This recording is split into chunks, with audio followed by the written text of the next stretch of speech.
Germany to USA.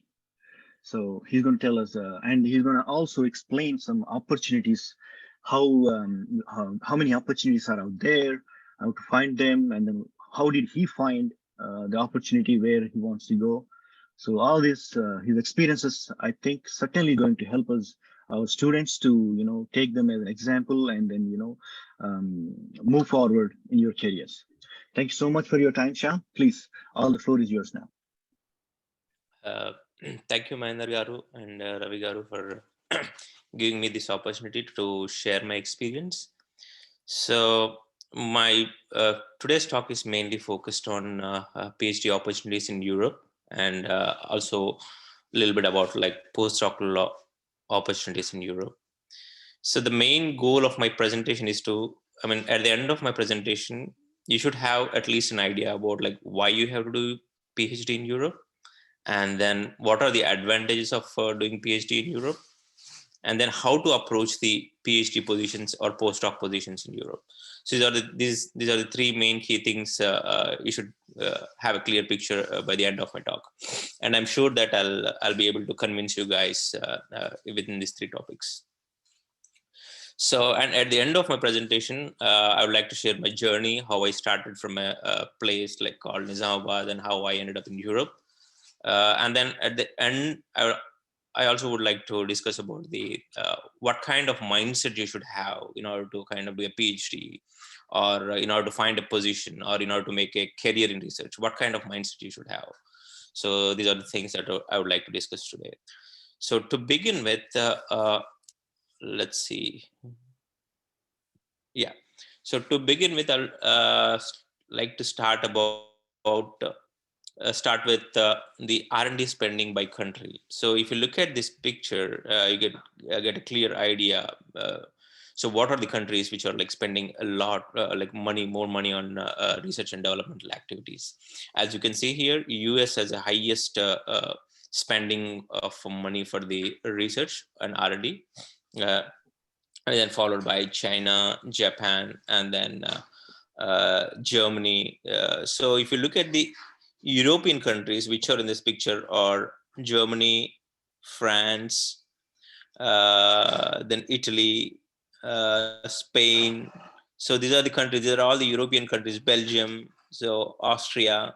So these are all the European countries which are spending the this much amount of $1 billion for the research and development. So the main focus of this slide is why I'm sharing this slide is basically, if you see, these are all the big countries like US, China, and if you see, the population wise and GDP wise, but still the countries like Germany and France, these are very small countries. If you look at the GDP, it's very low compared to all the big countries, but still they end up like spending a lot of money on research and development. That's why if you see European countries, the standard of living is high and the technology levels are high, everything is high because they spend more money on their research. The next slide I would like to share is basically, here you can see, this is within Europe. These are the countries that are spending most amount of their money for the research. You can see Belgium, Sweden, Austria, Germany. This is a percentage of GDP, like 3.5. If you look at Germany, it's spending almost like 3.1% of its GDP for the research and developmental activities. So the take-home message is Europe, though they are small by kind of land-wise or GDP-wise or anything, but they are spending the huge amount of money on the R&D activities. So this brings us to the point like, okay, they are spending a lot of money on R&D activities. Then obviously there will be more opportunities for us to do a PhD there, right?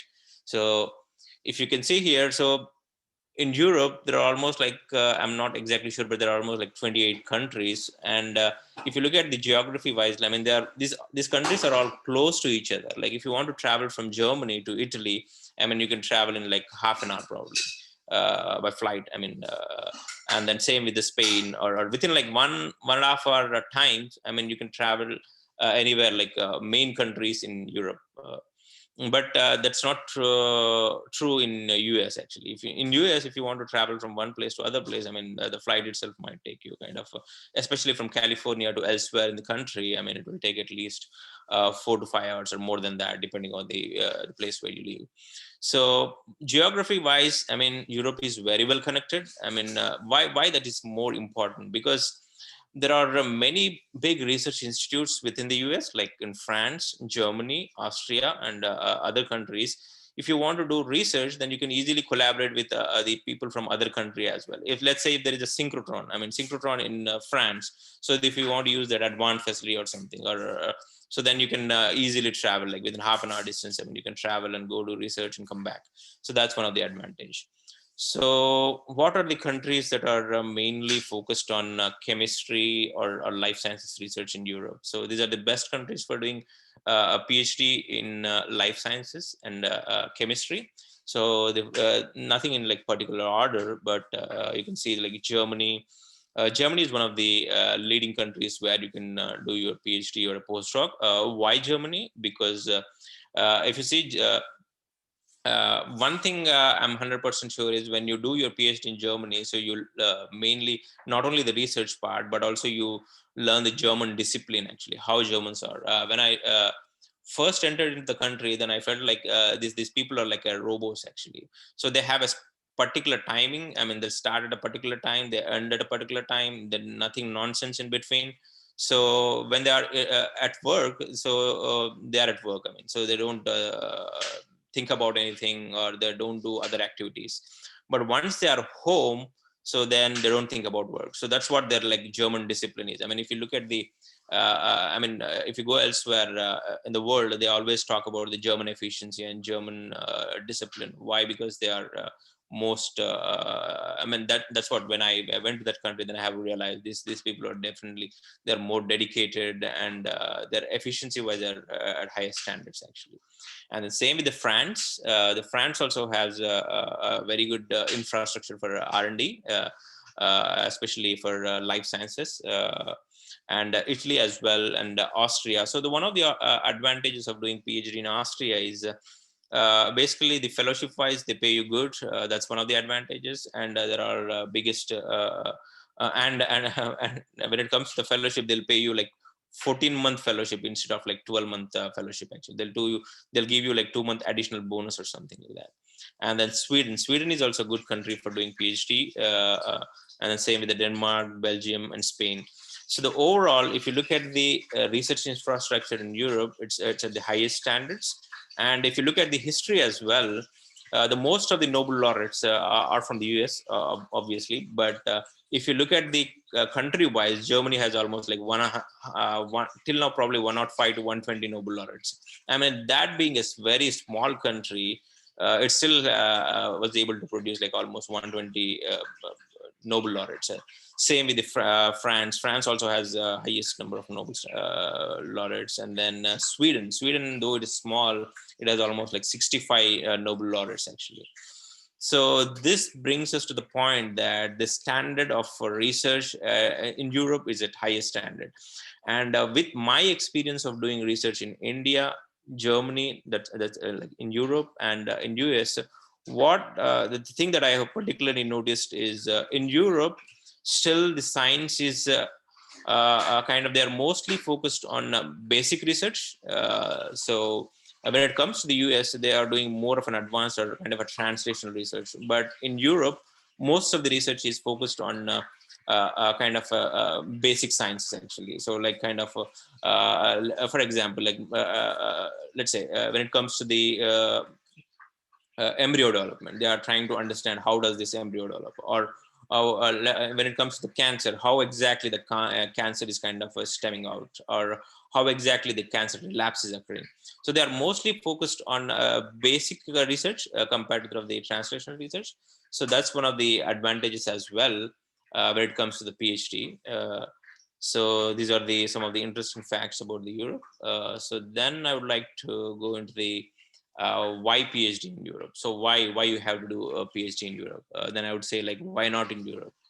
So first thing is time to degree. So time to degree is almost like 3 to 4 years. So that's one of the biggest advantage of PhD, doing PhD in Europe. If you compare to the other countries like US, so at least you have to spend 5 years or more than that, depending on the area of research. And in India as well, if you see in India also, mentors say that the PhD timing is almost like 5 years, but that's not true in a big institute or famous, renowned institute in India, like IISc or same with the CCMB.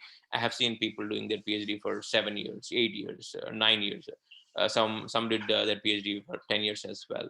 So why time is more important? Because especially once you kind of come out of your masters, and then by the time you're already in the age of like probably like 21, 22, 23, depending upon what you do. And if you spend time on doing PhD for almost like 7 or 8 years, so then you'll be in your 30s, early 30s or something. So this is the advantage of going into the Europe. So within like 3 to 4 years, I have seen a couple of my colleagues who has completed a PhD by age of 25, actually, directly graduated from HCU or Osmania University, and then applied for PhD positions in Europe, especially in Germany. And by the end of like their 25 years, I mean, they had their degree in hand. So that helps a lot, actually.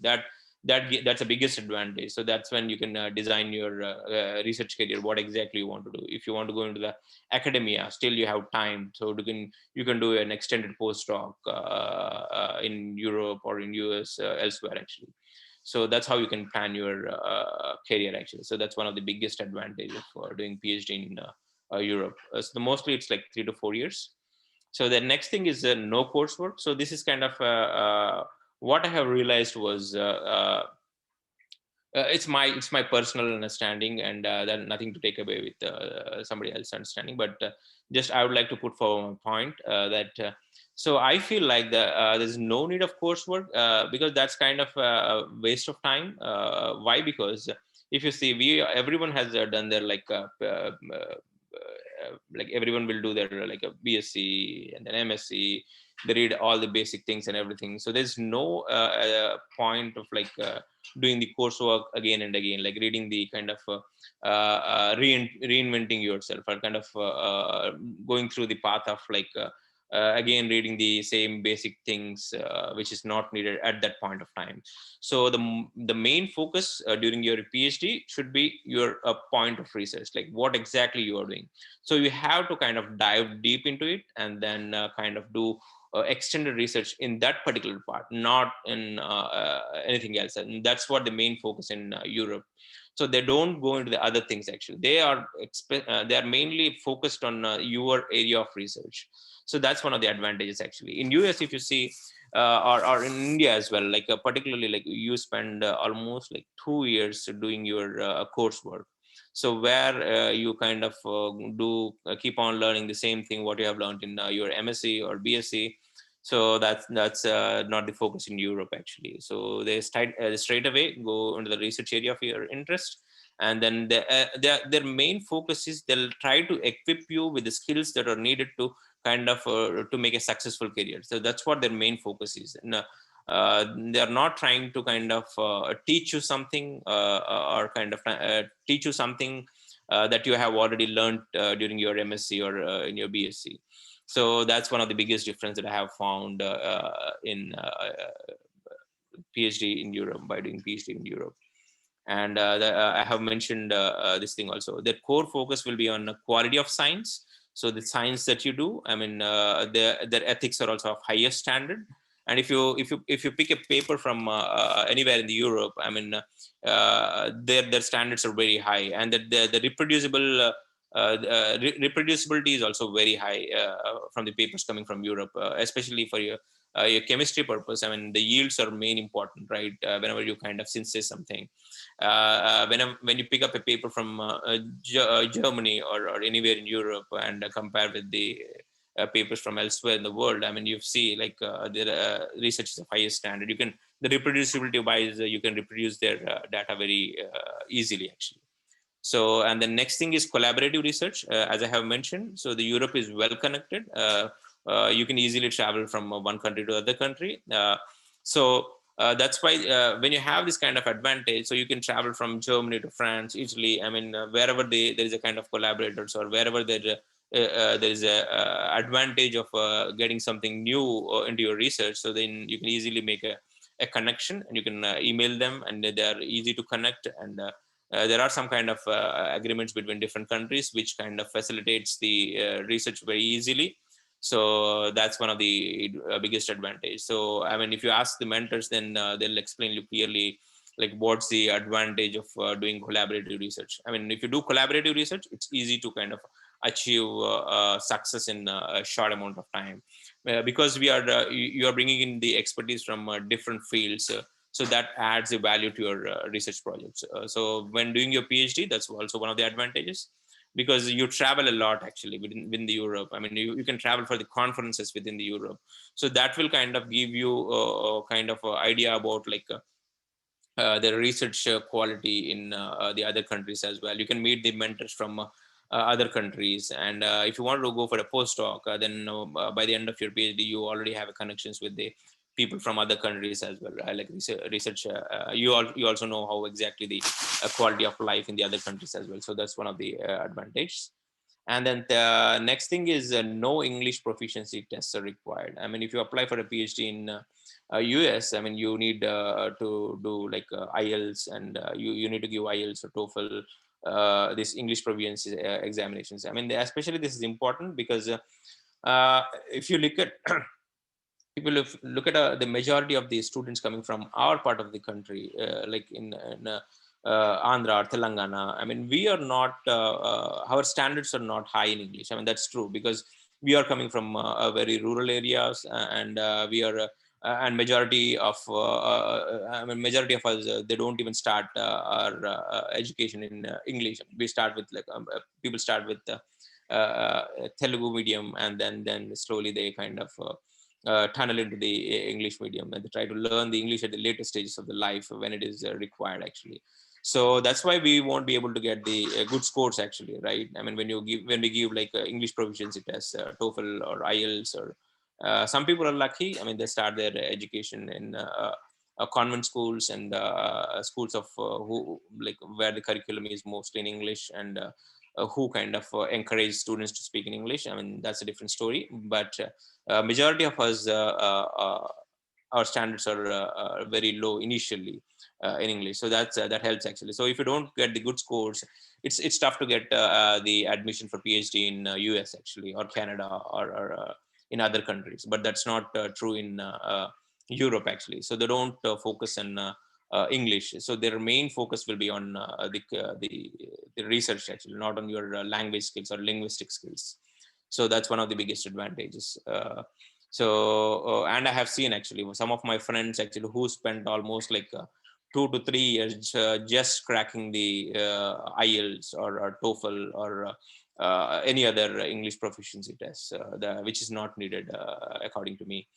So then next thing is competitive funding. So if you look at the funding wise in Germany or in Europe, the funding is very high actually for R&D activities. I have mentioned that in Belgium, like 3.5% of GDP they spend for research, or Germany, they spend like 3.1% of their GDP for research actually.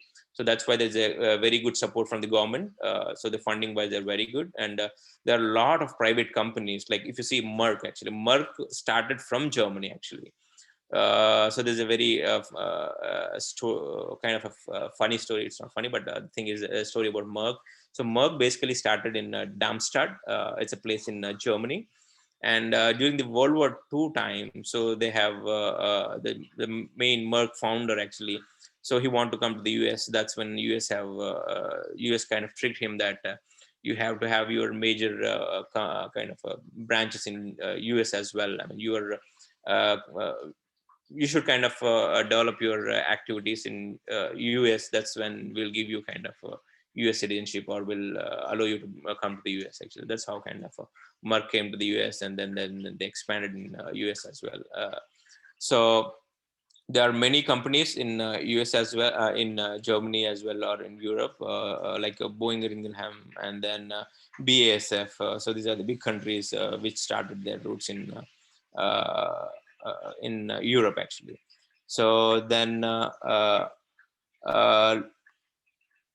about coming to the salary wise is also, this is also very much important, because once you graduate and so you won't you should not depend on your family, so you should have enough funding to support yourself and your family. So that's why when you do your PhD in Europe, your salary will be somewhere in the range of like at least like 1500 to 1600 euros. So that's very important actually, because that's how you will be able to kind of that kind of a form the basis of your career, right?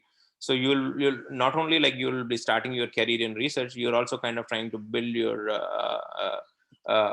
like economy, right? So you're trying to bring you're trying to kind of get your settle with your economic status, and then try to earn some money, try to kind of save some money. So that is very important. So that you can do in Europe actually, because the cost of living is comparatively low compared to the US. So I mean, it's my experience. So when I was in Germany at the age of in 2011 to 14, during that time, so my rent was it was only like 180 euros or something. So it was very low. It's like one dorm room. So 180 euros actually. I used to get like around 15,000 euros, and then 180 euros I used to spend for my room, and then for food and all, it's not more than like 100 euros or 150 euros. And then that's it. I mean, you kind of spend around like 200 to or let's say like max 500 euros for everything, and rest 1000 euros you can save it. So that's one of the biggest advantage. That's not the case in US actually. US, you end up spending a lot of money for your staying, and then for buying a car, or there are many other things that you spend money. So the savings wise, Europe is good. So while doing your PhD, you can also save a good bit of money. So that's very important actually. And the quality of life also, the comparatively cost of living is very low, as I have mentioned, because this is my personal kind of understanding. I mean, if somebody has other opinions, they feel free to explain your opinions. But this is what I have kind of, with my experience, that I have noticed actually. Because I was in India, and then Germany and US, right? So I kind of I have a first-hand experience of the differences actually. So these are the advantages of doing PhD in Europe. And then next comes is how to get a PhD positions in Europe. So first thing is, as I have clearly in my previous slide, I have clearly explained that their prime focus will be on research, and they'll try to equip you with the skills that are needed for excelling your career in research. So that's why the main focus is on research experience. So they don't go for your English exams or any other competitive exam score.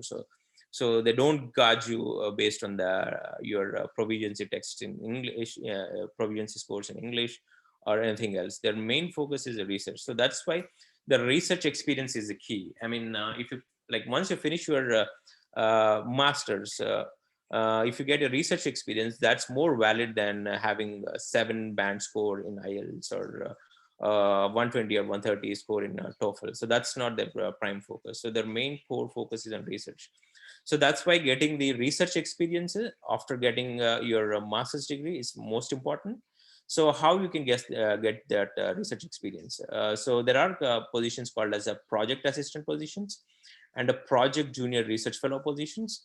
So these are the positions explicitly offered for people who freshly graduate from their masters. So these positions are available with all the big research institutes, or even with the small research institutes where there's a good funding for research, like CCMB, a Center for Cellular and Molecular Biology. These are for life sciences students, and CDFD, and then IICT for chemistry, and HCU for chemistry and life sciences, and NCL Pune, or you name the institute, they have this project assistant and project GRF positions actually. Every year, I think depending upon the time of the year, they'll have 2 or 3 times they'll advertise for these positions. So how to look for these positions? Go into the respective website of these institutes, then look for these positions.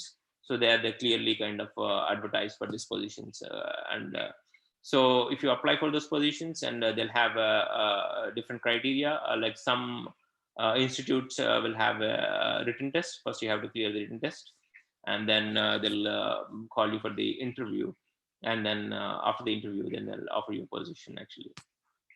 So that's one of the way to approach these positions. Or you can directly email the professors, I mean, in your particular area of interest, and then ask them that, like, you finish your master's and then you wanted to do your you wanted to apply for the project assistant or the project DRF positions in their lab. So then they'll welcome you. I mean, they'll be happy to take you. And especially while doing your master's also, I mean, this, our Hyderabad is such a very good hub for R&D activities. Actually, there are almost, I would say, like more than 60, 70 research institutes focusing on different area of research. Let's say in agriculture, there is for agriculture, there's a ICRISAT actually, and Rice Research Institute, Sorghum Research Institute, and Agriculture University is there in Rajendra Nagar. And then when it comes to life sciences, CCMB is there, CDFD is there. And now we have TIFR actually, Tata Institute of Fundamental Research, that's based in HCU campus actually. And then we have Dr. Reddy's Laboratory, Institute of Life Sciences in HCU. And Hyderabad Central University is there, Osmania University is there, and then CPMB is there, Center for Plant Molecular Biology Research is there. So these are, there are like so many institutes, and then now IICT is there, where the so these are like so many research institutes in one particular place. I mean, you don't have to travel anywhere also. I mean, if you want to travel, that you are welcome to travel. You can go to the Pune, or you can go to the Mumbai, or you can go to the Bangalore. I mean, Bangalore is also a hub for research activities. So there are a lot of research institutes like NCBS, National Center for National Center for Biological Sciences, and JNCSR is there, and GKVK Agriculture Campus is there. So there are many research institutes in Bangalore as well. So that's one of the biggest advantages actually. So during your masters also, you can approach these institutes for your master's project. So they'll be happy to take you. When I was in CCMB, when I was working in CCMB, I mean, people from different colleges actually, they used to come for doing their master's thesis in CCMB or a bachelor's thesis in CCMB, especially people from VIT. BTech students used to come for doing their internship actually in CCMB. I mean, for us, mainly what I have understood was there's a lack of awareness in Telugu people. I mean, majority of the project assistant or project GRF, what I have seen in CCMB were from North actually. I hardly used to see, I mean, we were like couple of people from Telugu speaking areas actually. So that shows us, I mean, these institutes are in our place. I mean, they are located in Hyderabad, but majority of the people are coming from North actually. Why? Because they have the awareness actually. The people from, the students from our region, they don't have the awareness. So that's why the awareness is the key. So they come for, they do project assistantship or project GRF and CCMB or in other institutes, and then they directly go for PhD in Europe actually. So research experience is the key. I mean, for getting the research experience, you have to do work as a project assistant or a project GRF in reputed institutes actually. So the next thing they look for is a strong academic background. So this is also one of the key tribe they look for. So, I mean, most of us are from well-renowned universities, right? I mean, if you have a good grades in university level, so that's also one of the advantages. I mean, that's not the key criteria, but if you have a good academic background, a good academic score, so that helps you actually to get admission to the good research schools actually. So that's one of the key factors. And then language skills. And as I have mentioned, English is not required. But if you have other language skills, let's say if you want to do PhD in Germany, I mean, if you learn German, so that's an added advantage. I mean, so when you go for the interview, then you can kind of greet them in Germany, and then you can talk to German actually. You can talk to them in German actually, so they'll be very happy.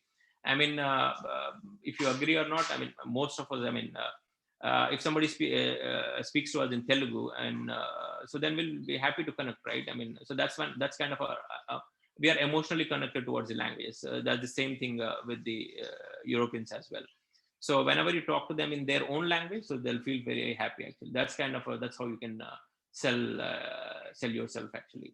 So learning the language is one of the key factors to get PhD in Europe. I mean, that's not needed, but if you have that skill, so that's an added advantage. So where you can learn these languages, so there's a place called a Central Institute for English and Foreign Languages. That's a CIFL. It's in Osmania campus. It's on Osmania campus, and there's one more called IFLU. So that's also in Hyderabad actually. So there they will teach you these language courses for free actually. I mean, you can learn German or French or any other European languages for free actually. So I mean, while doing your masters actually, or while working as a, let's say, project assistant in or project GRF in research institutes, I mean, you can take your time on Saturdays or Sundays and go for these uh, uh, schools actually, where you can learn your language of interest actually. So that's so this is how you can get a PhD position. Main things you have to focus is getting the research experience, and then if you have a strong academic background, that's another advantage. And then the next thing is linguistic skills. That's also one of the added advantage. So then how to approach potential PhD positions. So till now what I have mentioned is why you have to do PhD in Europe. So what are the advantages of for doing PhD in Europe? And then next thing I have focused on how you can kind of what are the key attributes that are required for doing the PhD in Europe. And then now I'll focus on how to approach potential PhD positions. So first thing is pick research of your interest. So this is main key. I mean, I have seen many students, they want to do PhD, but they don't know exactly where they have to start actually, which area they want to do research. So first thing is like get a clear picture. I mean, which area you want to do kind of pursue your research. That's key actually. When you narrow down your research area of interest, that's when you can focus more actually. So pick your research area of interest first thing. So once you pick the research area of interest, so then look for the people, I mean, start reading on the research area of interest, and then start looking for the researchers who are working on that particular research area of interest in Europe or elsewhere in the country. I mean, so then Google these people who are, let's say if I am interested in cancer, so then what in cancer? Cancer is such a broad area, right? I'm interested in relapse. So how does kind of a cancer comes back again after chemotherapy or any radiation therapy? So then I'll narrow down, okay, then I'll focus more on cancer relapse. So in relapse are also there are different kind of areas of research. So some people work on genetics part, or some people work on biochemistry part, some people work on molecular biology aspects of it. So then I'll dive deep into it. And then, okay, then I'll focus more on molecular biology part. So then there I'll go and then dig deep into it and then see where exactly I have to focus. So then that's how you kind of narrow down. So when you continuously keep on reading, so I know especially at the initial stages of the MSc, it will be very tough, but if you make it as a habit, then it will be very easy. I mean, kind of you continuously read the research papers, and then you'll get a clear idea like where you have to do your PhD. That's one of the key importance actually. I mean, for in general, I would like to make a point here, like PhD is not just a job. I mean, it's your career actually, it's your life basically. I mean, if you look at it as a job, so then you'll never get a success in your research career. That's your life actually, basically, because that's I mean, if you make a wrong step, picking up like a wrong research area of interest or wrong mentor, so that decides your path of your career. So that's why picking up a right research area of interest and then picking up the right mentor, it's one of the key actually. I mean, that decides your future actually. I mean, I have seen people who ended up picking up the wrong research area of wrong in the sense like which the research area which doesn't have much funding or much future. and are picking up the mentors who are not very supportive, and they have ended up like kind of dropping out of their PhDs actually. I mean, then going for something else actually. I mean, so that's one of the key actually. So that's why picking up a right research area and picking up the right mentor is most important. How you can do that? By actually doing your research on continuously kind of following the updates on the research area that you are interested in, and then picking the right researchers. So how to pick the right researchers? I mean, go through their profile and see how exactly they are doing their research, and how many publications they are publishing every year, and what's this quality of their research. So that's how you can get to know the about the person's or a scientist area of research, and what's the quality of his work. And then narrow down your research interest into 3 to 4 research groups actually. So in first step, you kind of pick your research area of interest, and then you narrow down your research area of interest, then you pick your mentors, and then you boil it down to like 3 to 4 people, 3 to 4 research groups. And then that's when you kind of can focus more on, it's easy to focus more on like 3 to 4 research groups, right? So then you can go to their lab websites, and then start like reading, start following their research. So that's how you can kind of that's how you'll be, it will be very easy for you to approach when you are approaching for a PhD position. So then follow and read the research work, as I have mentioned earlier. And then finally, once you have do all this homework, I mean, this should not take you more time actually. I mean, let's say like I would say 3 to 4 months. I mean, by doing this groundwork, it will be very helpful for you in going forward actually. For at the end, like 4 to 6 months, let's say. Going forward, it will save you a lot of time. I mean, if you do your background research initially, that will save you a lot of time. What people do is, I mean, what students do is, I mean, directly they keep on randomly applying for the position. So that one thing is, I mean, if you randomly apply for positions, sometimes you are lucky and you might get a position, but that's not the case with the majority of the students. So they end up kind of searching, looking for PhD positions for 1 year, 1.5 year, especially with the postdocs also. I mean, they finish their PhD, and then they, without focusing, without doing their basic research, they'll keep on continuously applying for the positions. They end up spending most time in looking for positions, and by like after some time they get frustrated, and then they'll drop out of research actually. So that's why doing this basic research initially will help you a lot. It will give you a clarity, and it will make you kind of more kind of confident actually. So that's one of the key activities. I mean, so this you will do. This you can do when you do your project assistantship or project DRF position actually. So during that time, you get to know, you'll be introduced to the research, how you should do the research, and how exactly the research work. And that's when you can clearly see whether the research is for you or not. And that's when you kind of do background research on different research groups actually, when you do a project assistantship or project DRF. That's what has helped me actually. So when I was doing my project DRF in CCMB, so that's how I kind of ended up like doing research on different research areas, and then kind of reading the research work, following the research work, and then ended up kind of shortlisting a couple of people whom have started applying. And that's how I ended up getting a PhD position actually. So then after that, write a statement of purpose and on why you are interested. So if you do all this background research, then it's easy to write a statement of purpose. Otherwise, I mean, if you don't have a first-hand experience, what we do is basically we'll try to kind of find one statement of purpose from Google, and then try to copy, paste it, and then send it to the potential PI. I mean, that's not the way that you should do. I mean, that's not the way, I mean, it will work out.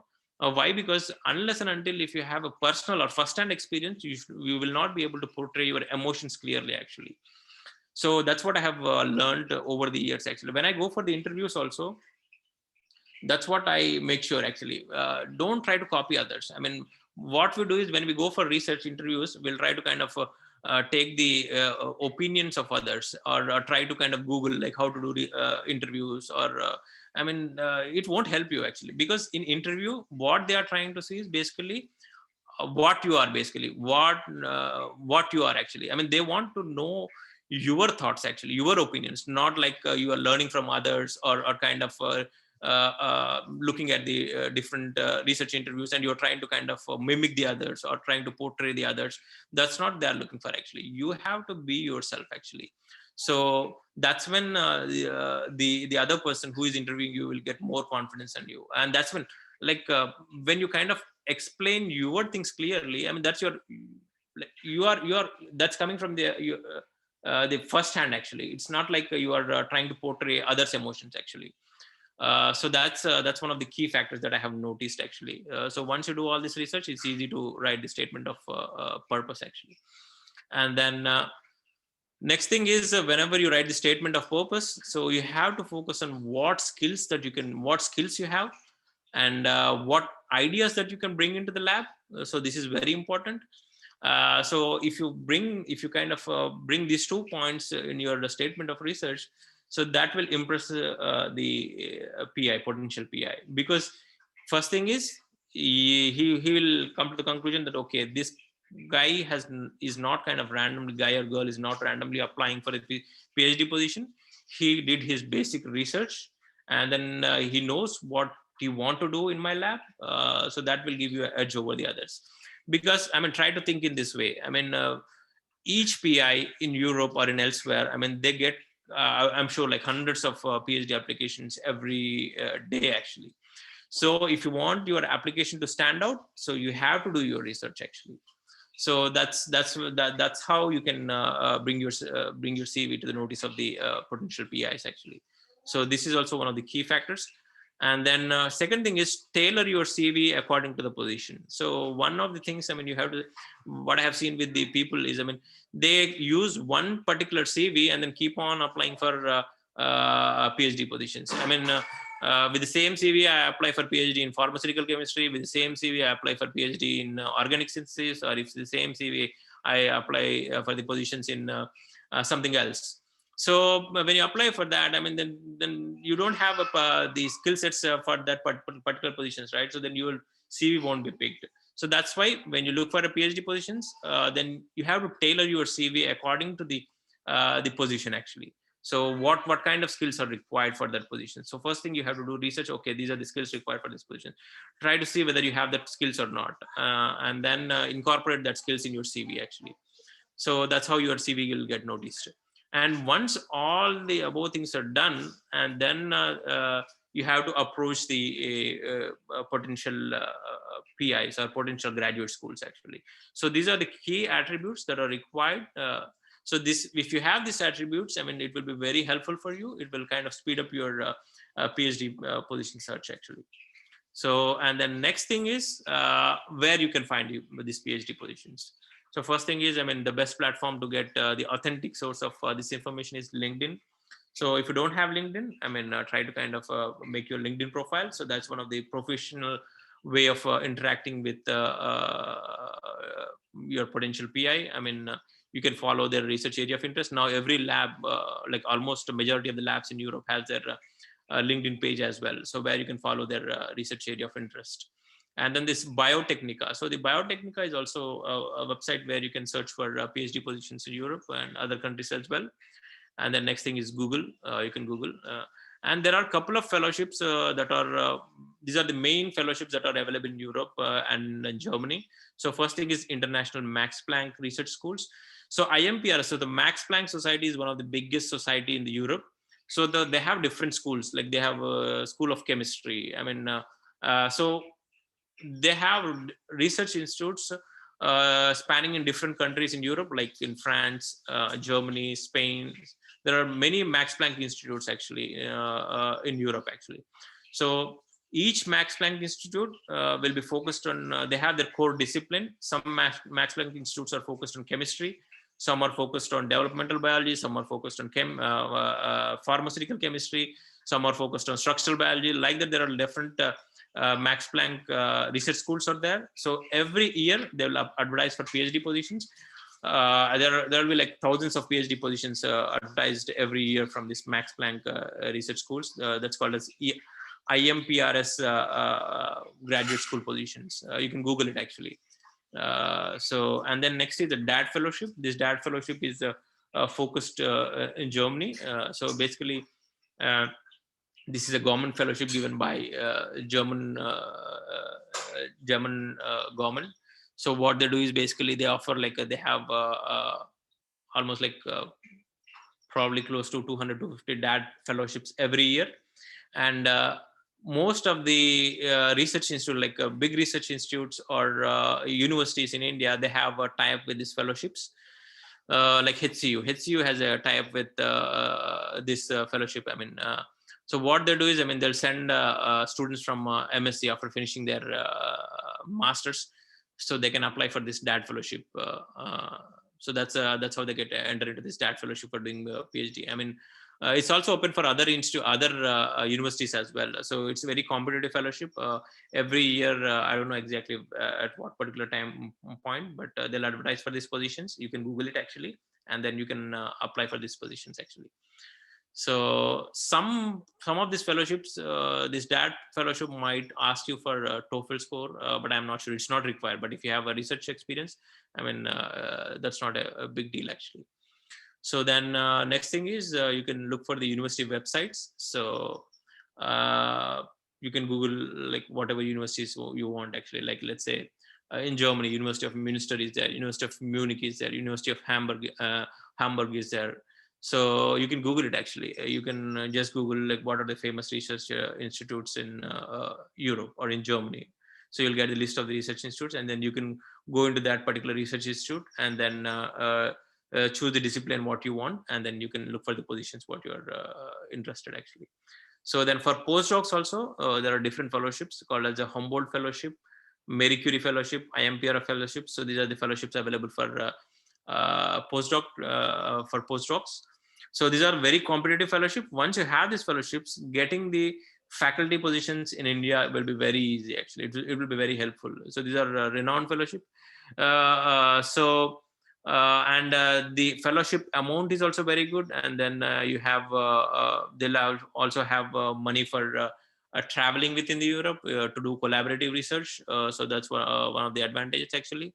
So there's a Marie Curie long-term fellowship is there. So if you are interested in academics, I mean, you can, if you get this fellowship, that will be very helpful. And then Marie Curie short-term fellowship is also there.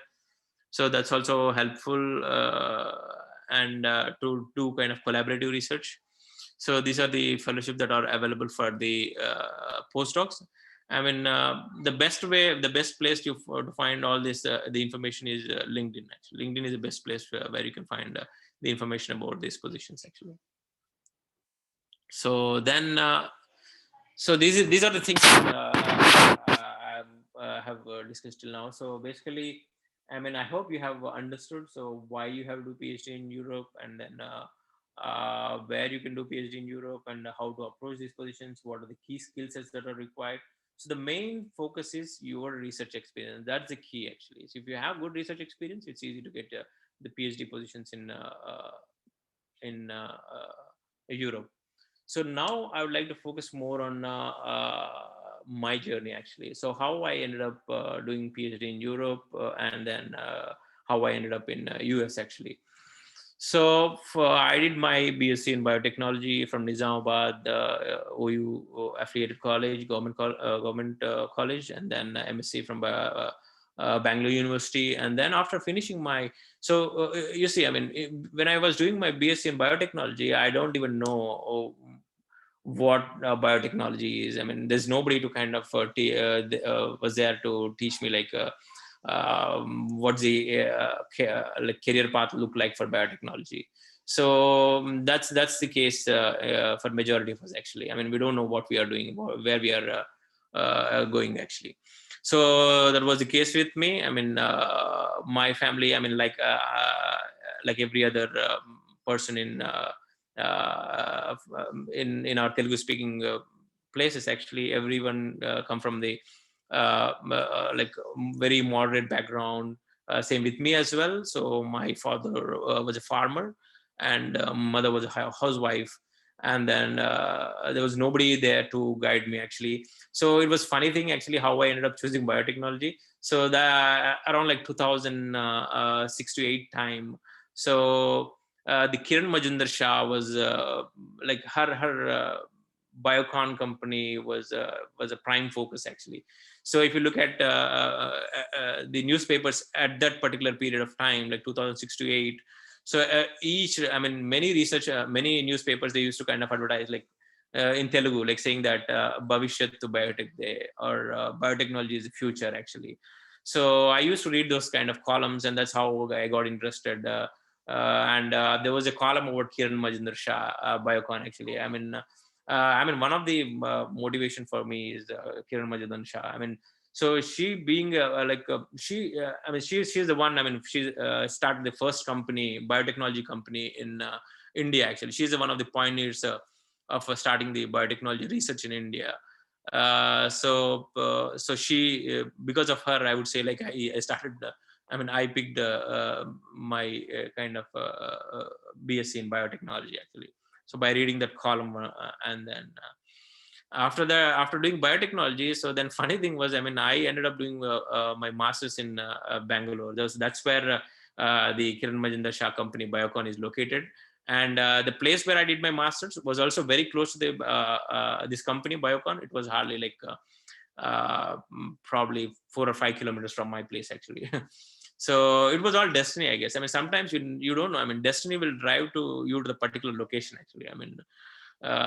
So that's how I ended up doing a master's in biotechnology in Bangalore. It's kind of subconsciously it was going on. Sometimes some subconscious things will drive you to a particular location actually. That will kind of have a big impact on the decisions you make actually. You don't kind of think about it, but your subconscious mind will have a substantial impact on decisions what to take actually. I think that's what have helped me kind of going for doing a master's in biotechnology in Bangalore actually. So then I did my master's in biotechnology. So that while doing a biotechnology, like master's in biotechnology, I was not sure. Still, I was doing my master's, but I was somewhere like I don't know what to do actually, where to do. Then I thought, okay, now I'll go for like a job in a pharma company. So during the end of my master's, like in last semester of my master's, I started approaching companies, especially Biocon. Actually, it's being very close to our company. So I started kind of emailing them actually. One of the key attributes I would like to focus is, so you should have something different in you. That's when people start noticing you. If you don't have something different, the people won't notice you. Because when you look for PhD positions, you are one of the hundreds or thousands students who will be applying for PhD positions, right? Unless and until if you have something new, something extra, the people won't notice you. That's what, that was the driving force for me actually. From my BSc days, I always wanted to be different actually.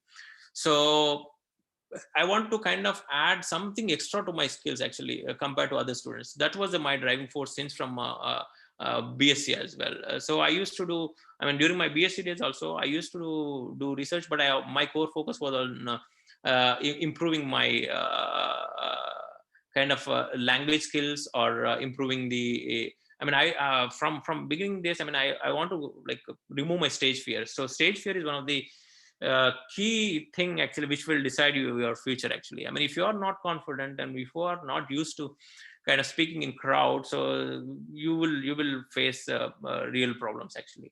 So I noticed that in early stages of my BSc. Then that's when I started working on my communication skills, and then how I can kind of communicate efficiently to the with the people. So that's when I kind of started polishing my skills actually.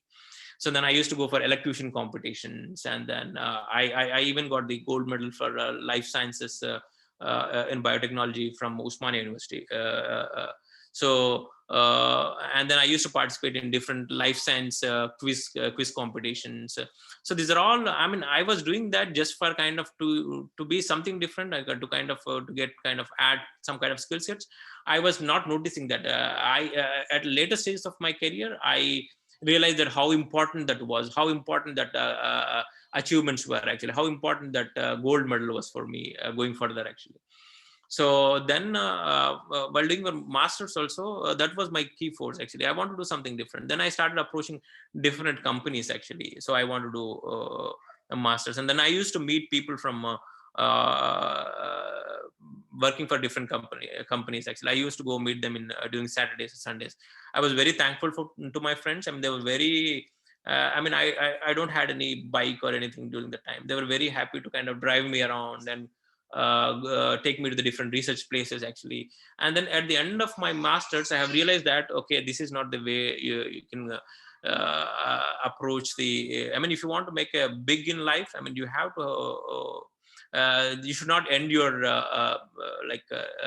learning skills after finishing your masters. I mean, you have to do something different. I mean, this should not be the end of your learning. So that's when I started kind of leaning more towards research rather than focusing on companies actually for doing job in pharmaceutical companies. So then I started looking for what are the research institutes that are available in Bangalore, in and around Bangalore. And then I used to go like every weekend. I used to go I kind of take my resume and go to the different research institutes and then submit my resume saying that, okay, sir, I'm interested in doing a project in your institute or lab.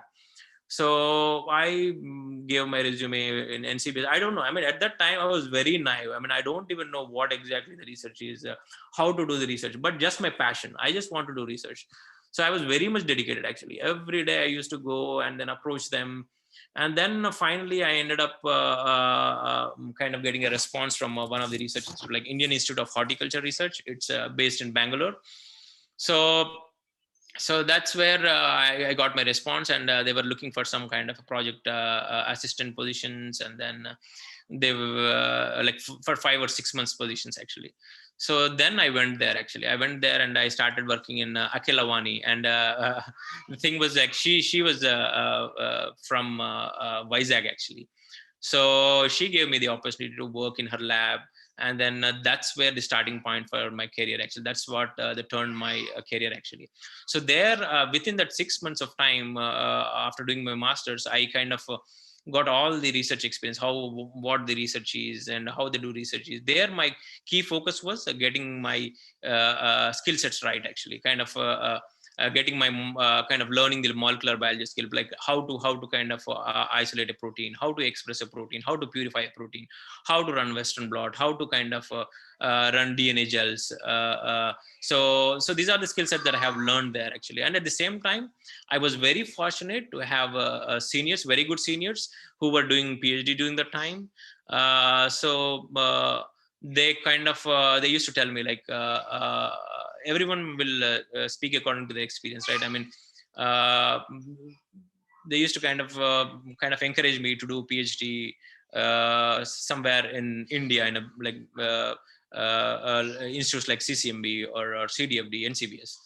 So that's what I got. That's where I got my encouragement from.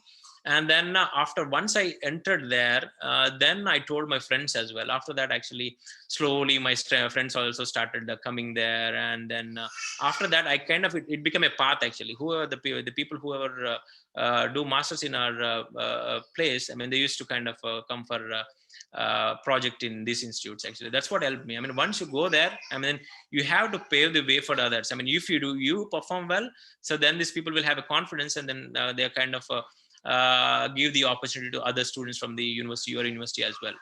So till that time, they didn't had any awareness actually. So after that, then people started noticing, okay, this is one of the path that we can go look into. I mean, all my juniors, I mean, all my friends as well. So it was very helpful for my friends as well. I would say after me, there are almost like 6 or 7 of my friends came there and they did their project there, and some ended up exactly after finishing their project, and they got into big companies like Monsanto or Bayer or BASF, the big companies, or DuPont. Or some people went for PhD positions within India, or some people went for like a PhD in abroad at the later point of time. So then while doing the project also, still I was not satisfied. I want to do, I mean, as I have mentioned, so I want to do something extra at that time. So then I started looking for positions where I can apply for project GRF positions or project assistant positions. So that's when I kind of noticed CCMB or CDFD. So during the time, so there was one more kind of a fellowship was there during the time. I don't know whether now it's there or not. It's like Department of Biotechnology Consortium India Limited trainee fellowship. So it's a 6 months fellowship. So where you can you have to apply immediately after finishing your bachelor's, finishing your master's. You can apply for this fellowship. So what they do is, so they'll give you a 6 months internship in pharmaceutical company. This is from Department of DBT, Department of Biotechnology. So with this program, if you get selected, so then you can apply for you can get the 6 months industrial training program, like in big pharmaceutical companies like Reddy's Lab also has this, or so I think Biocon also has it. There are many pharmaceutical countries in India. They accept this fellowship. I mean, they place this this DBT BCL program will place you in different different companies actually for like 6 months industrial training program. So I applied for this fellowship, and then I got interviewed in Chennai, and then I got placed in a company called Pratishta Industries in Hyderabad. So there I was working. So there I was doing this fellowship, and they pay at that time. They used to pay around like 8,000 rupees per month actually. So then I joined this company, and then after joining this company, with me there were people from Hyderabad Central University, and one from Pondicherry Central University. I was the one from State University. So so then I have realized, I mean, my friends from HCU and friends from Pondicherry Central University, so they were applying for PhD positions in abroad. So then I spoke to them, and I picked their brain at that time actually. Then I used to see like how they are approaching. I mean, I was because during our masters, especially coming from state universities, our focus will be more mainly on cracking the CSIR fellowship and getting going for PhD positions in Indian institutes. Our focus is not doing a PhD abroad, right? So then I felt something interesting actually. So these people are applying for PhD position. They used to take IELTS, and then they used to go for TOEFL examinations. So then I also got very much interested in it, and then so then I realized from their experience that they used to apply, but they used to get no from many research institutes or wherever they apply. So then I have thought, okay, they used to apply mostly in US and Canada.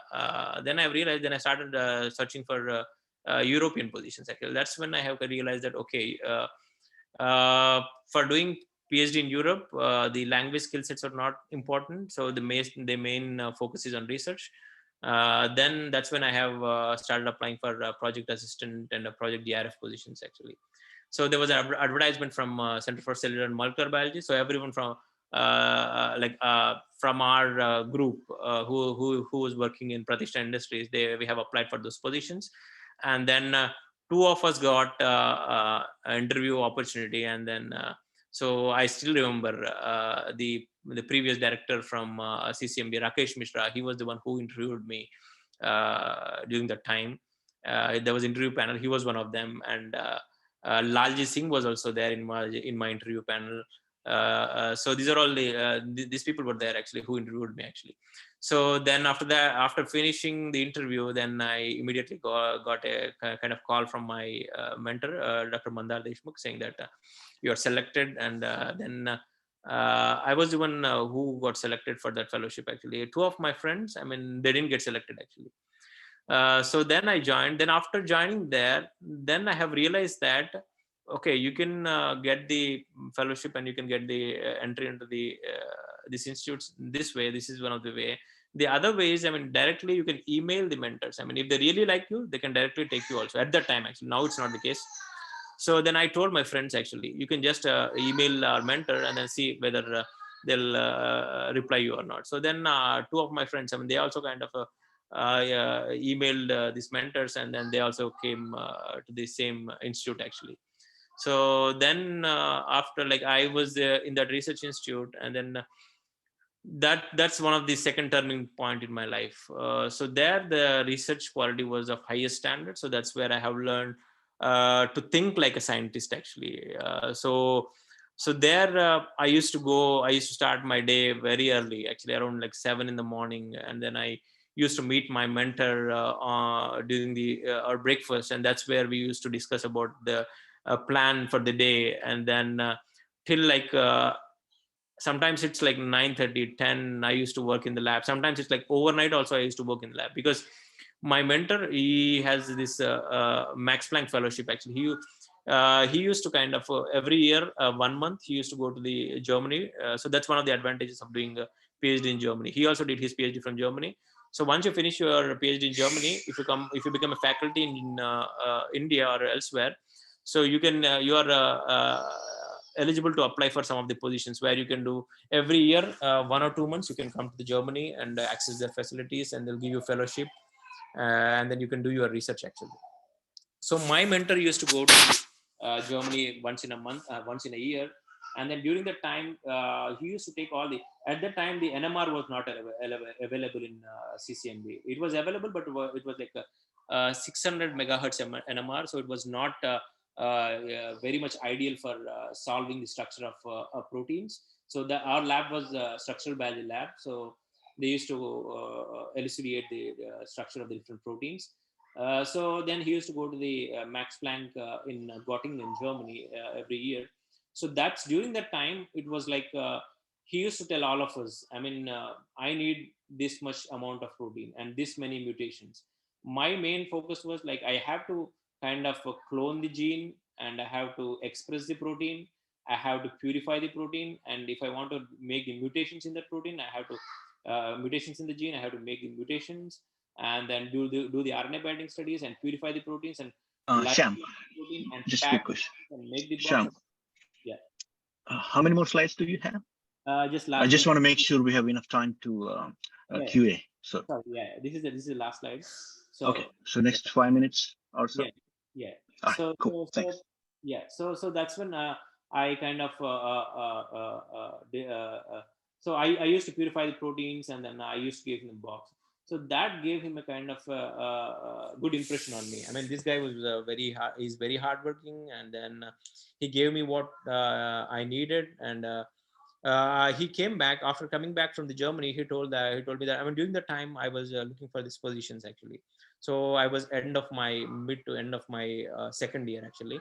So then my boss came back from Germany, and he told me like, you kind of during my absence also, you kind of worked hard, and you sent me the data what I needed.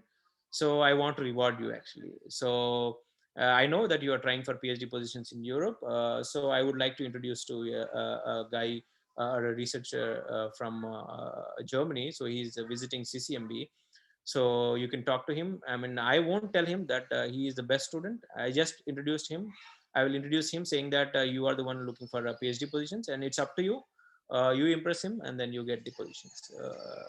So then he introduced me, and during the lunchtime, so I spoke to him. Then he asked me about my interest and what my strengths and what my weakness and everything. So I explained him.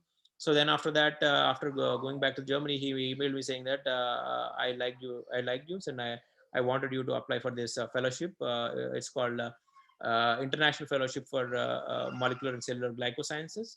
So I won't assure you that you will get the fellowship, but I encourage you to apply for this position because it's very highly competitive. And then I applied for this position. Then fortunately, I got picked for the interview, and then I gave the interview, and then I ended up getting the call from this mentor saying that the group was interested in offering PhD positions. So that's how I ended up doing a PhD in Germany actually.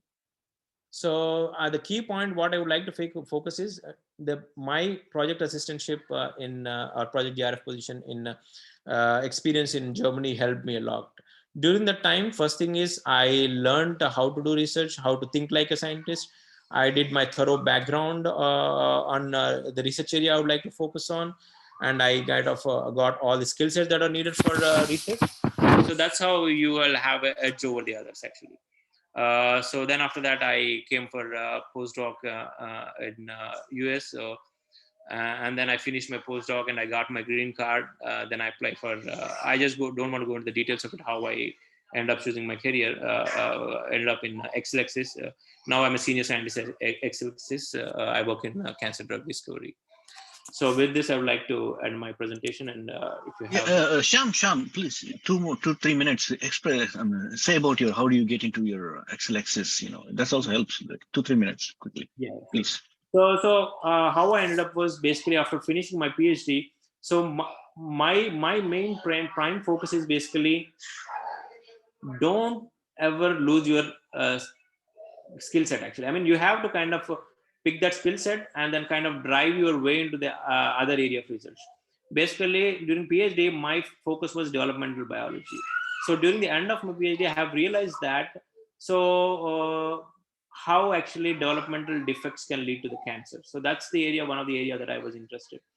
So then I have realized, okay, my core strength is not cancer biology. My core strength is developmental biology. But I am interested in cancer biology. So what are the new skill sets that I can bring into the cancer biology? So that's when I started doing self-analysis. So with my skill sets, what's the thing that I can bring new into the cancer research actually? So there I have kind of realized that the glycobiology is my core strength, and molecular glycobiology is my particular strength. So at that time, the glycobiology was very like infancy, and not many people are working on glycobiology, but there is a lot of scope for funding in this particular area of interest actually. Cancer glycobiology. So that's when I started looking for positions explicitly focused on cancer glycobiology. And then when I was doing research, so I kind of boiled it down to like 3 or 4 people, research groups, and then I started approaching them. And then one of the mentors, I mean, it's not always like the people whom you spoke will give you the opportunity, right? Maybe they'll kind of give you an opportunity to kind of give you a leads to go, or where the positions will be, or where you can do your postdoc actually. So that's what happened. So one of the Indian, his name is Vinod Khate. He's from Cleveland Clinic actually. So he, by seeing my passion, and he told me like, I don't have a position, but looking at your passion, I just want to talk to you. Then he was a clinician actually at Cleveland Clinic. I mean, he talked to me, and he told me like, these are the particular people who are interested in this particular area of interest. I mean, you can approach them, and they are looking for these positions. I mean, I don't recommend you. I mean, I don't refer you also. I mean, you kind of talk to them, and then you apply for them. So that's why that's when I kind of started doing research in their area of interest, and then I clearly explain my statement of purpose. So I have the skill sets, and this is my strength, and this is my interest, and these are the new things that I can bring into your research area of interest. And these are my ideas. I clearly laid down a plan, and I sent it to them. Yeah, and immediately I got a call from that mentor saying that I want to do go for I want to arrange for interview. So then that's how the kind of they arranged my interview, and then I ended up there. And then after that, I stayed in the lab for almost like 6.5 to 7 years actually. I started as a postdoc, and then I became a senior postdoc. Then I became a staff scientist. So it's the way that you build your confidence, right? And at the same time, if a PI likes you, that's one of the key things actually. If you keep on changing the labs, so then you won't get the good jump that you needed, or good kind of experience that you needed. I mean, sometimes it will help and sometimes it won't. So for me, I stayed in that lab for 6 to 7 years, and during that time also, during my postdoc also, my prime focus was research. And at the same time, I started working for a patenting office in UAB, at UAB. I used to kind of read the patents, and then I used to kind of give a succinct review of what the key strength of that patent, what the weakness of the patent, how can improve that patent. So I used to work for UAB actually there. So that's one of the additional skill set that I have developed. And at the same time, I was actively involved in a postdoctoral organization things, and how to help people getting the PhDs, or getting the postdocs, postdoctoral positions. And then after that, at the end of my PhD, I mean, I was like any other people. I mean, I was mostly interested in getting the academia position in India. I started applying for academia position in India. I also interviewed in, I got interviewed in NCCS Pune, SCU, but somehow I didn't get the job, then that's when I have realized that, I mean, if you look at, I mean, practically speaking, making a career in research, academia career in research in cancer biology, particularly in US, it's very tough because cancer funding is very tough to get actually in US actually. So then I realized, and when I spoke to my mentor, and we came to the conclusion that academia is very tough during this point of time. So then I have to look for industry positions. So then that's what like during end of my senior scientist positions or staff scientist positions in UAB, I started looking for industrial positions. I mean, you should be very flexible as well. I mean, you should have skill sets to kind of switch from one position to other. I mean, you should be very adaptable. So in my case, I was very adaptable, and then within short span of time, I kind of pick the traits that are required for the applying for the industry positions.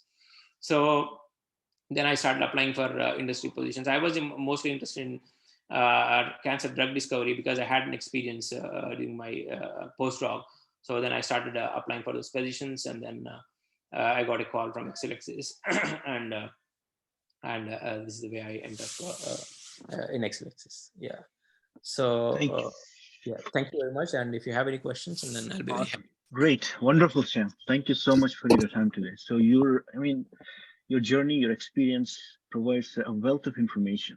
Amazing. That's, I mean, where you started with the biotechnology in BS and MS, and then you ended up cancer drug discovery, which shows that, your passion to learn new things and your flexibility in adapting yourself into that skill set, or like learning new skill sets, and then, making them make use of them in a different area of research and things like that. So it's a wealth of information you provided. In addition to that, you opened up lots of gates for a PhD who wants to do a PhD in Europe, and you provided that, like, almost a Wikipedia of information on doing PhD in Europe. You provided. So I highly recommend students to make use of these sessions and try to understand what point the speakers trying to tell you to adapt and learn, and then use them to achieve success in your career. That's what. Before we go on to the Q&A session, Dr. Srinivas Reddy wanted to say something about in the beginning of the talk. Can you please unmute yourself and yeah, ma'am. Yeah. So mainly I wanted to say that there is an organization in USA that is American Scientists of Indian Origin. So where, like, close to 300 scientists are there. Like, if we can get associated with that, then we may be able to find some opportunities for the students for PhD as well as a postdoc. Do you know anyone in there that if you can introduce? I think Rebecca, do you think I can share your screen? And I sent you the what we can do is actually, do you mind taking a session next week? Next week's session, we can focus on that whole. Next week, actually, I'm going to India this Thursday. I'll be in India. So what we can do is, when you have some time, let's make a whole session on what you're talking about. So today, let's stick with Shyam's experiences, and then students may have some questions. Let's clarify them, and then let's talk offline. I'll connect with you. Sure, right? Definitely. And also, some students going to meet me in Hyderabad. So wonderful. I'll be helping guiding that's amazing. Some of them. Wonderful. Thank you. I would like to thank Shyam, very inspirational session that he has given. And I see, and most of the students, whoever is interested in PhD and postdoc, see the passion that given him to where he is now.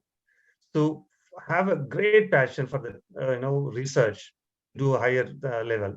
So if you develop that kind of passion, then you will see yourself in a higher higher level in the sense where your passion, that is a dream, comes true. So I again, all students, develop a passion, define your objective, right, and go on that path, and definitely you'll be in a better position. Awesome. Thank you. Yeah. Thank you so much, Srinivas. So now the floor is open for a Q&A, questions and answers. Students, make use of this opportunity. Ask your questions and doubts, clarify them. Even if it is a simple, small question, please go ahead. You can ask any type of questions, any help. I would like to hear from the students who is here. Good evening, sir. Please introduce yourself first. So my name is Himabindu. Yes. I have And completed my MSc Organic Chemistry, sir. Excellent.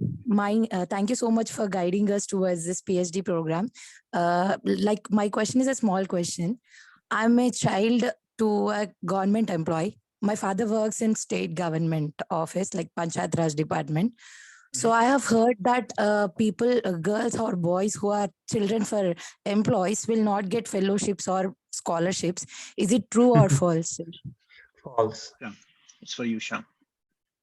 No, it's not true. Basically, in Europe, if you see, I mean, they don't care whether you are a son of a government employee or they don't even ask you for like, what's your father doing? They don't ask you about your father's profession. So that's not true actually. So basically, if you have a passion and then if you have a good CV and good research experience, then that's what is needed for getting a fellowship. I can add one more point to that, Shyam.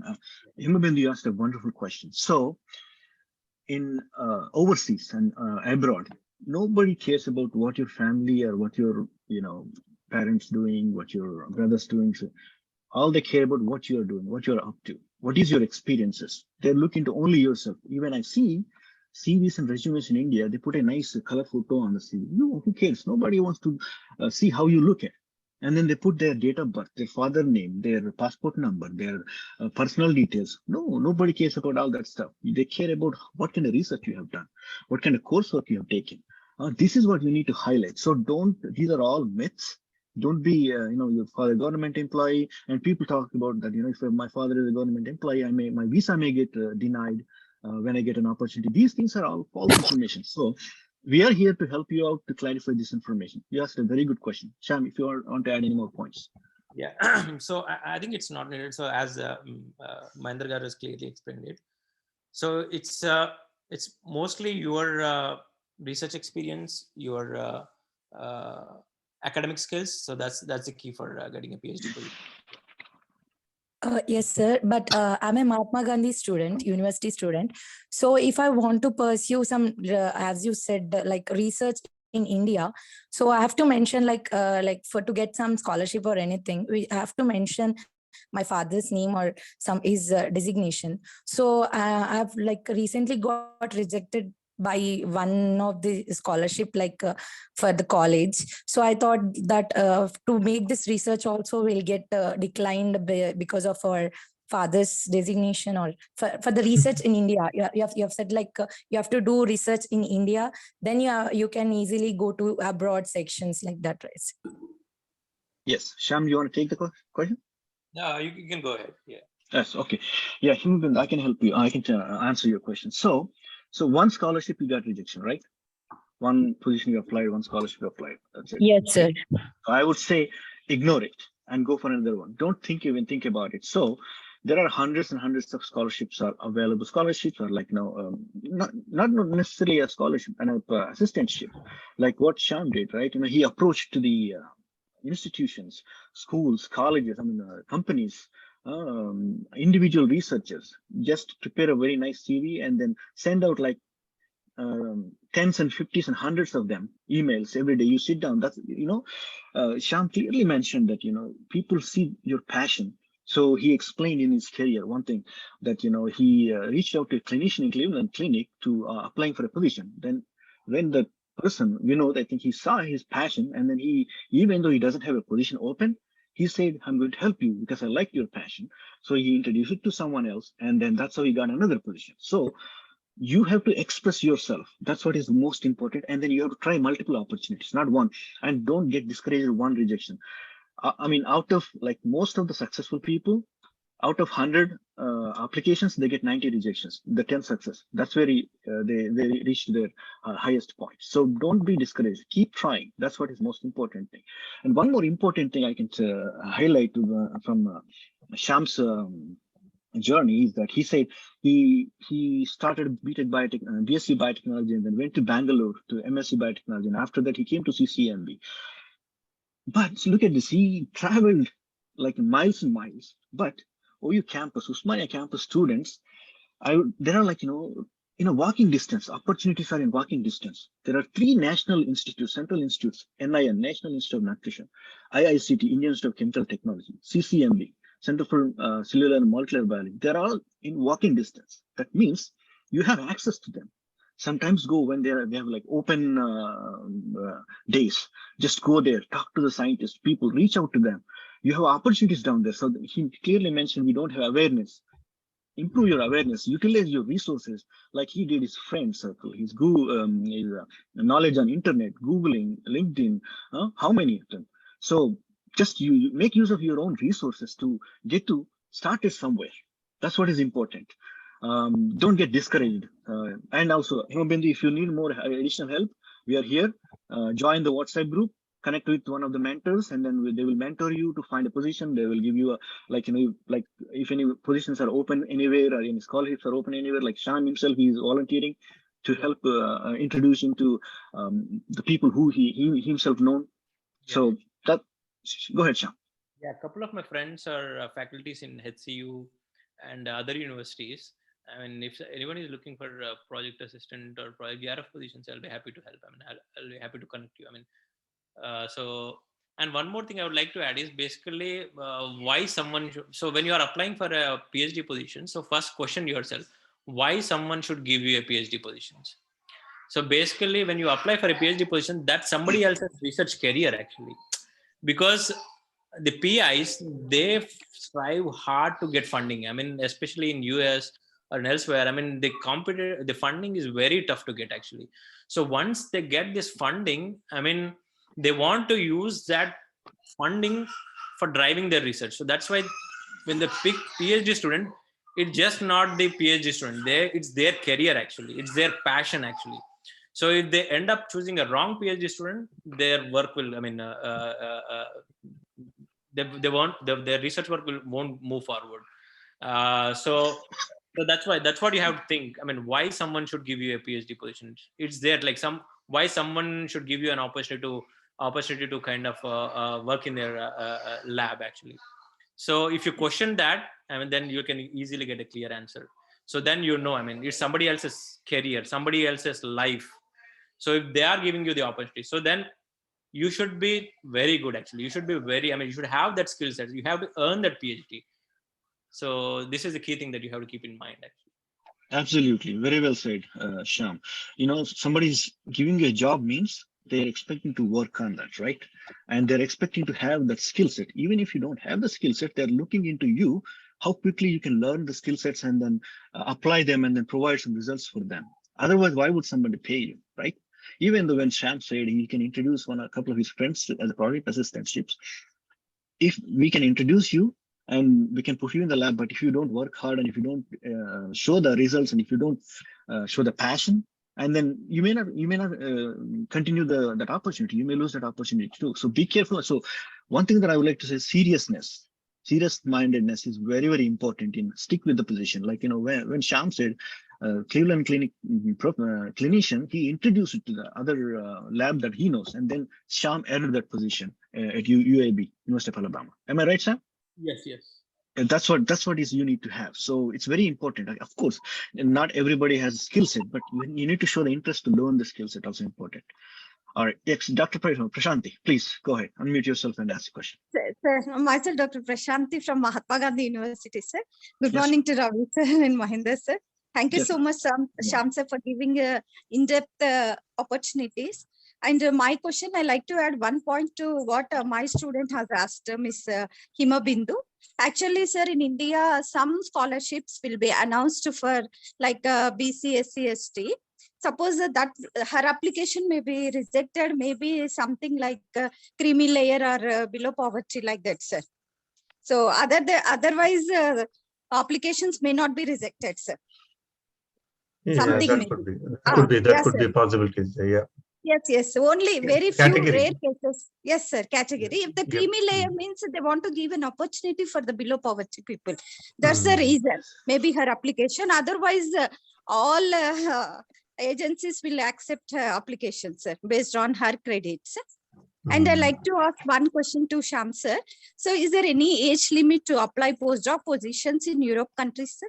Like 42 years? Because recently I'm searching, and my friend is also searching for postdoc positions in US and Europe countries. So can you comment on this? So age is not the factor when it comes to the Europe or elsewhere, like in US as well. So the main thing they look for is like your passion and your adaptability, how quickly you can learn the skills, and what kind of skill set that you bring in. So these are the things they look for. Actually, age is not a factor. I mean, I have seen people at the age of like 50s also doing postdoc, or I mean, it won't be a postdoc position, but they'll give you some kind of a staff position or some.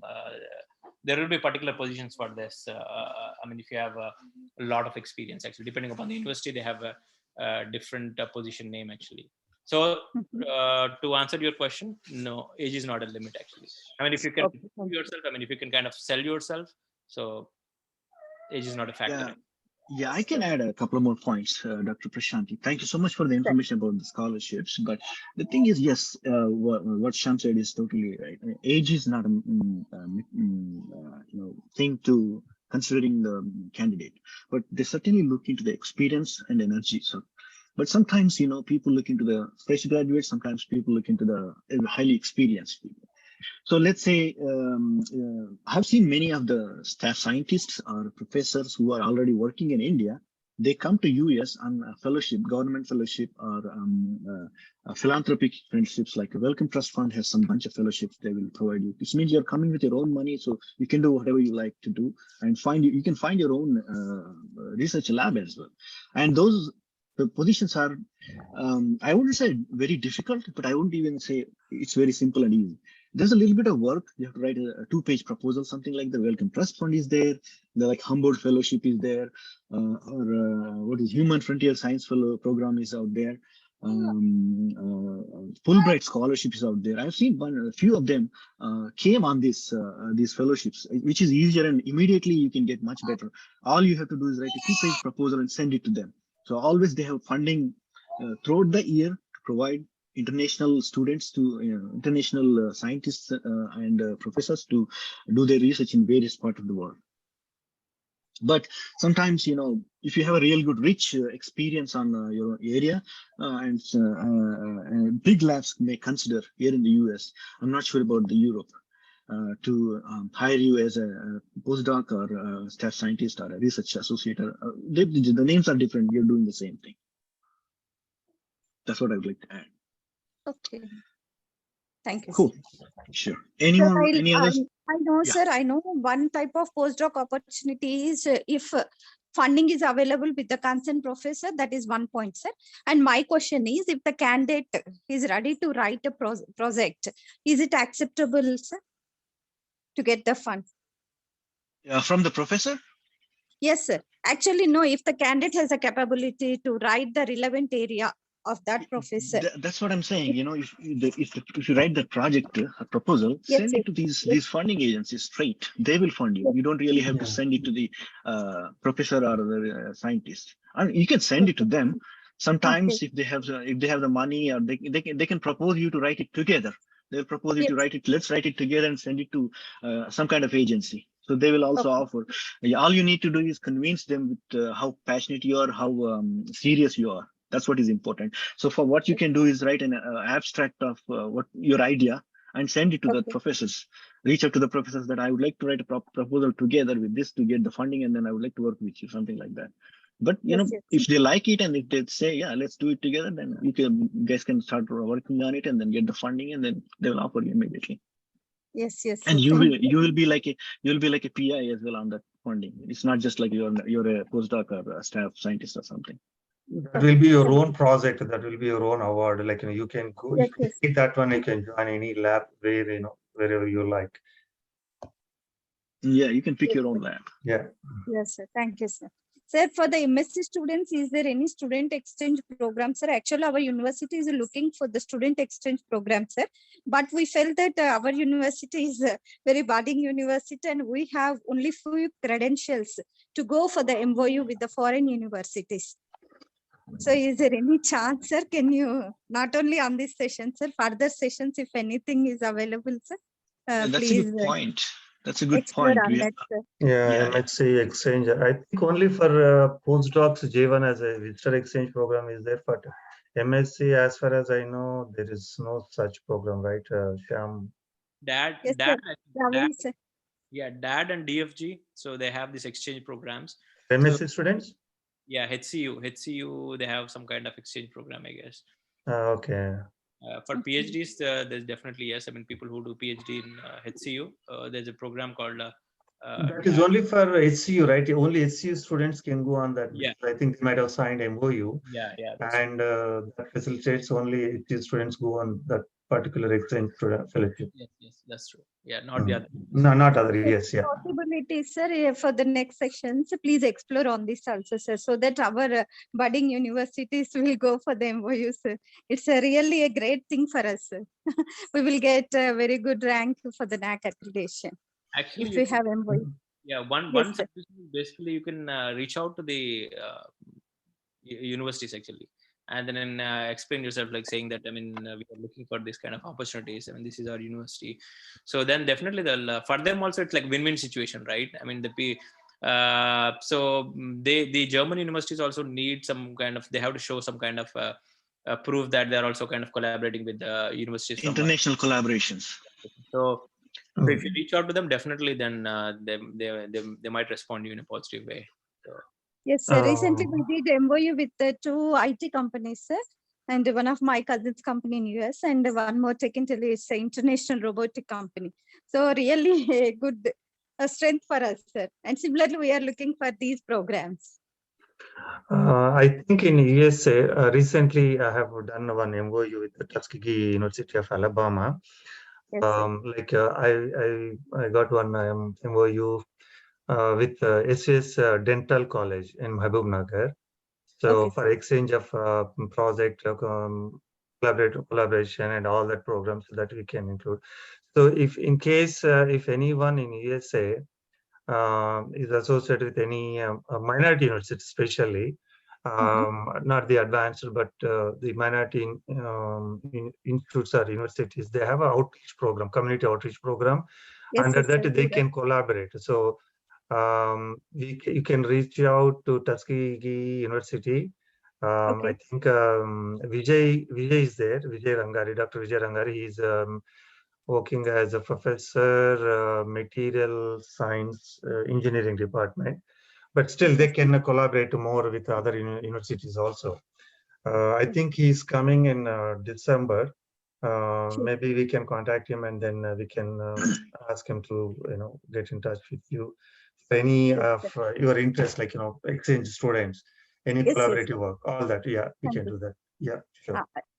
I will connect to Ravi sir and Mahinder sir. Thank you, sir. Thank you, sir. Sure. Even university degree also you can connect. We're all on the WhatsApp group, so let's communicate. Thank you so much, Srinivas. Very good information provided. Appreciate it. More questions from the students, the other students. Sir, I have a question. Please introduce yourself and ask a question. Sir, I am Prasanna, sir. I have a question to Shyam, sir. Yeah, Prasanna, from which university? Master's or PhD student? Sir, I've completed my master's from University College of Science, Hyderabad, in organic chemistry, sir. Okay, great. Go ahead. Okay. Sir, the thing is, like, why did you move to USA after your PhD? Why didn't you pursue it? Why didn't you do your postdoc and your job in Germany itself? Like, how is the working capital in Germany? Or if I want to continue my life or job further in Germany, so what's the positive side of it that I can consider? So yeah, that's a very good question. So after finishing my PhD, I mean, so one I would say kind of a disadvantage in Europe is basically if you want to raise the family, so the language might come into the play actually. So especially when you go outside, so like majority of the communication will be in their own language actually. I mean, people speak English, but if you go to the government places or banks or anything else, I mean, they prefer to talk to you in German actually. So that will be one of the biggest drawbacks actually. I mean, doing PhD, it's fine. I mean, you can raise family. I mean, now I see like many people like in big cities like Berlin, Munich, that won't be a problem in raising a family and settling there. But I would say it will be a kind of a difficult actually. Language will be a barrier actually to raise a family and settle there actually. So that's why I decided, okay, I mean, I want to, I mean, especially, I mean, when it comes to the US, so as I have mentioned, the most of the basic research is done in European countries, and translational research, it's done in US actually. So that's why I kind of ended up in US. Wonderful. Great, Shyam. Thanks for the answer. I can add a couple of points here too. I heard that lately the culture is been changing a little bit in Germany, that, you know, Germany is required. I think we're going to have some sessions on, we have some people in upcoming sessions. We'll dedicate one session about Germany. But another thing also I would like to mention here, Prasanna, is you never know where your career is going to take a turning point. Once you finish your master's, where you're going to go, you sometimes you go with your passion flow, and then you find an opportunity, and then you like that opportunity and move on. That's what happens sometimes in the career. So, like, you know, even if you wanted to stick with here and there, so that's probably some people, you know, they find an opportunity in the US. Okay, let's move it. That's it. So that's also one of the points. It happens with people in the career. Any other questions, students? Yeah, especially. Sorry to interrupt, sir. Okay. Sure. Go ahead. Yeah, go ahead. Shyam. So, okay, sorry. Yeah, so basically for chemistry, doing a PhD in chemistry, I would suggest University of Munster. So they have very good program for a PhD in chemistry. So if you look into the PhD program at University of Munster, so they have international fellowship, and especially like every year give 20 or 25 fellowships, out of which I would say like 20 people are from India actually. So mostly from IITs, and it's very competitive fellowship, and I would encourage people from Osmania to apply for those positions. Great. Yeah, Prasanna, you have a question? Unmute yourself. Yes, sir. So actually, after completing my PhD in Germany, so I can directly move to USA. Yeah. You can move to Canada also. You can move to. Yeah, the world is open for you. Anywhere in the world you can move. All you need to do is, you know, you have to find the position, or your interest, or your passion, all that stuff. You know, PhD. You know, every stage in the career, masters or PhD, or after that, it's a stages.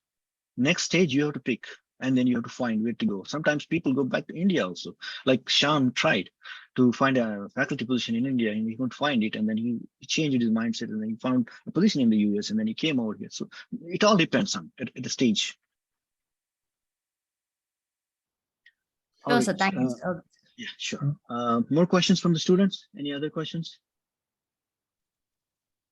Yeah, Nutan, go ahead. Unmute yourself and say.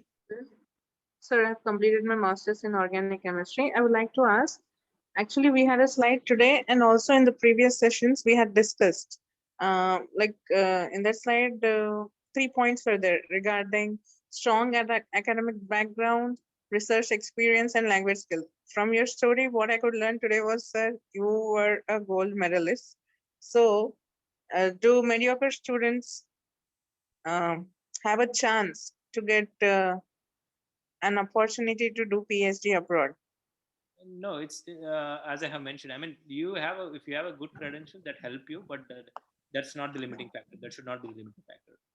I mean, so first thing is passion. I mean, the way you sell yourself, right? Basically, grades are secondary, but if you have grades, that's an added advantage. But that's not the sole criteria of getting a PhD. So it helps you. I mean, initially in screening time, so they might they'll get hundreds of CVs, right? From that, they have to screen a couple of CVs, or 10 CVs, or 20 CVs. So they'll have some kind of a cutoff, right? I mean, if you have this much percentage and this many awards, or this thing. So that might be one of the limiting criteria. So, or otherwise, I mean, if you go through the graduate schools, I mean, if you apply for individual professor, so this is not needed. I mean, it's all the way you explain to him actually. Yeah, very, very well explained, Shyam.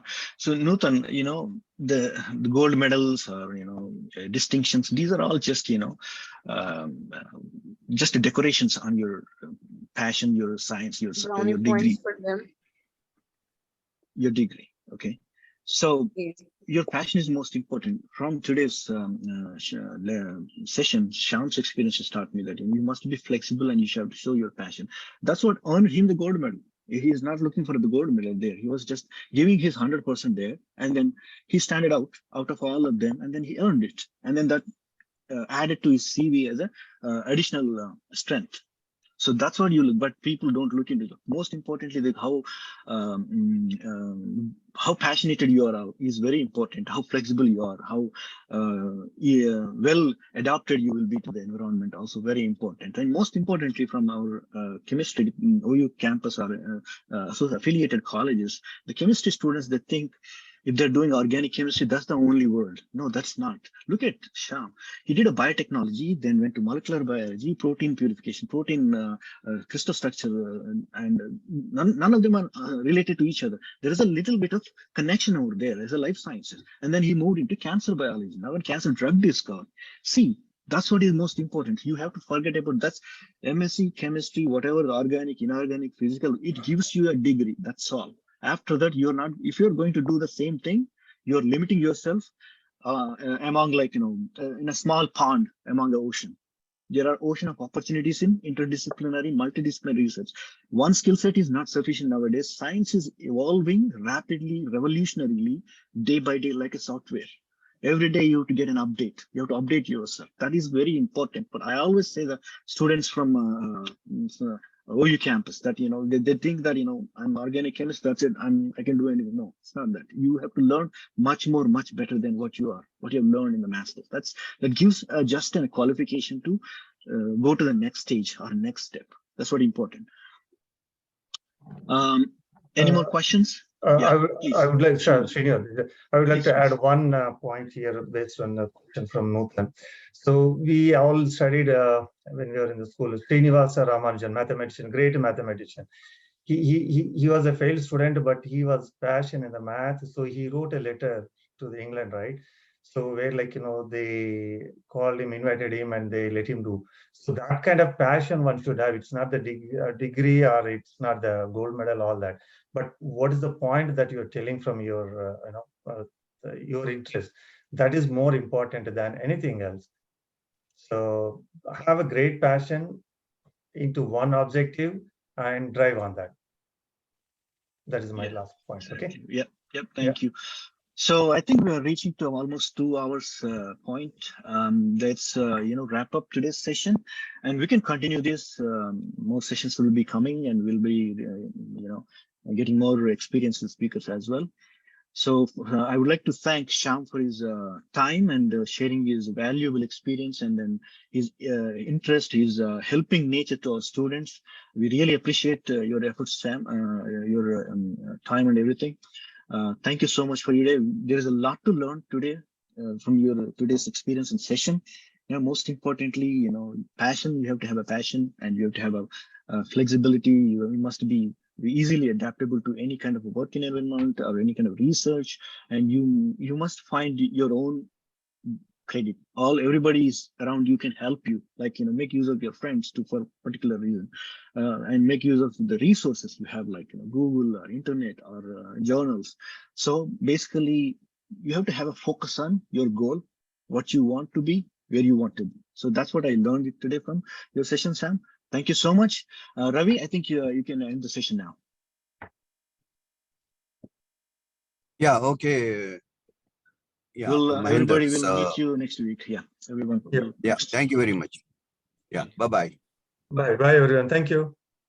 Bye, sir. Thank you, everyone. Bye. Thank you, Thank you a lot, sir. Thank you very much. Yeah, you're welcome.